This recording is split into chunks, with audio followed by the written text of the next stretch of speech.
Amongst the motoring nameplates that had real staying power, one that doesn't immediately come to mind is the Hyundai Sonata, which has been through 7 generations starting back in 1985. But this all-new 8th generation version arrives with a bit of a solid twist. Boring is gone. There's now just one version being offered in Australia with turbocharged power, N Line sportiness, a 4-door coupe appearance, and premium appointments. Is this finally a proper enthusiast Sonata? Let's find out.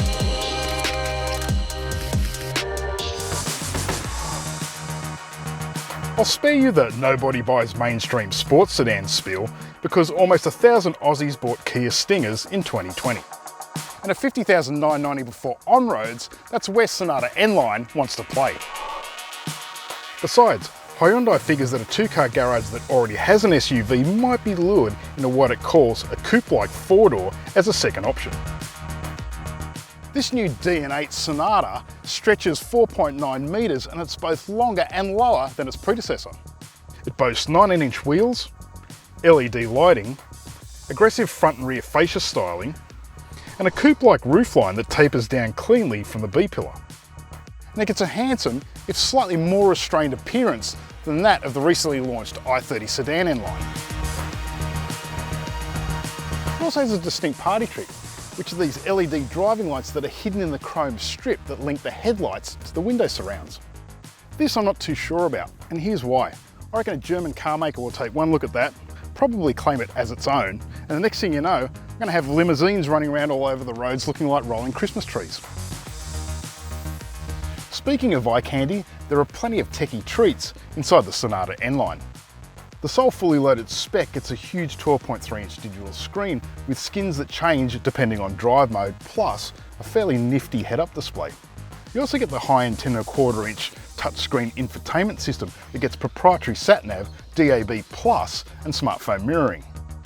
You also get these fetching suede and Napa leather bucket seats with cooling in the front, heating in both rows of seating, and a heated steering wheel.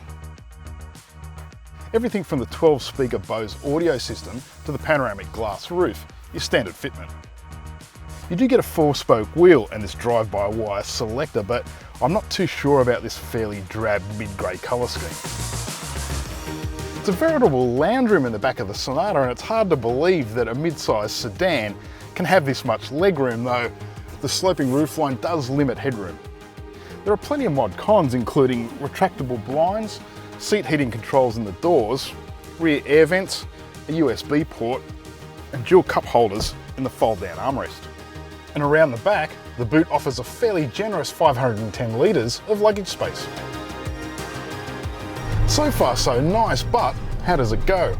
The only engine now offered on Sonata is a 2.5 litre turbocharged petrol 4 that produces 213 kilowatts and a surly 422 newton metres, the latter from just above 1600 RPM. It's the new SmartStream engine with water-to-air intercooling, and it's paired with a wet 8-speed dual clutch driving the front wheels. It's a strong engine with plenty of on-tap squirt, but it does lack a decent soundtrack. This is a pre-release version, so it's not fitted with active sound design smarts, which is intended on enhancing the sonic mojo. So we'll have to see what that sounds like in the production version. What is fitted is rev matching on the downshifts of the rather excellent 8-speed dual clutch transmission that's smoother and more refined than the dry clutch version you get in smaller, more affordable N Lines.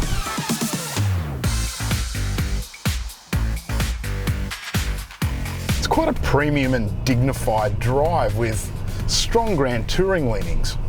Performance? Its maker claims it'll hit 100 km an hour from a standstill in just 6.2 seconds if you use launch control. Launch control on a Sonata? Who would have thought? It'll run on crappy 91 RON or E10 with a combined fuel consumption claim of 8.1 litres per 100, which isn't too shabby given the performance. Unlike a good many Hyundai model lines, the Sonata N Line gets a global rather than a domestic ride and handling tune. Though its local arm is quick to point out that it did have a big hand in the flavour of the tune early on. The brief really was to make a nice cruiser with some dynamic ability once you really start digging in. And the result is a ride and handling balance that's middling to firm, particularly across the rear axle. It grips up and is planted and stable, but it's not really what you'd call playful. And the steering, well, it's a bit heftier and number than it probably could be. But as a luxury-laden bells and whistles Grand Tourer, it really fits the bill pretty nicely. It's also got the blind spot view monitor system that puts a camera feed into the digital display when you touch the indicator. Unsurprisingly, it gets a broad suite of safety gear, including all-speed AEB with reversing AEB in the rear cross-traffic function, active collision avoidance in the blind spot system, and related lane keeping and lane following smarts. I'm not convinced the lane following tech is all that beneficial. It's not because the system's poorly calibrated, but mainly because the Aussie environment can be so hostile. You can find yourself fighting the steering wheel a little too much to stop the car from wandering around in the lane. 51 grand is hardly chump change, and at this price point, you're about the ground level of scraping into Audi's A4.